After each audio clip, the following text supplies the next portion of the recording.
পাবো। আমাদের জায়গায় এই কারণে আমরা ডিগ্রি দাবি জানাচ্ছি। কোনো আশ্বাস পাই নাই, আমরা প্রজ্ঞাপনে বিশ্বাস করি, তারা আমাদের প্রজ্ঞাপন জারি করবে, তারপর আমরা বিশ্বাস করবো, তাদের মুখের কথা আমরা বিশ্বাস করবো না।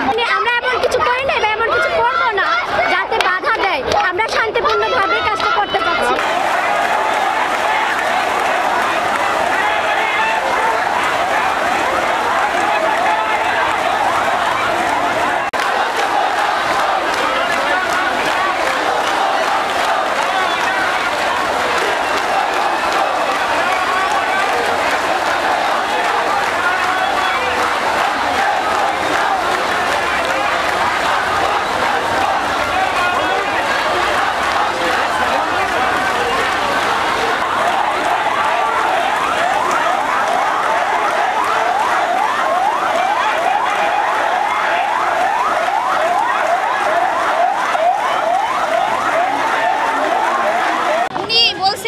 উনি রুগী নিয়ে আসতেছে, ওনার আম্মা অসুস্থ, সেজন্য এখন আমরা নার্স, আমরা বুঝতে পারতেছি যে আমরা মানব সেবা দেই, আমরা মানব সেবায় নিয়োজিত। আমরা চাচ্ছি না আমাদের জন্য কোনো পেশেন্ট ইভেন কোনো মানুষের ক্ষতি হোক।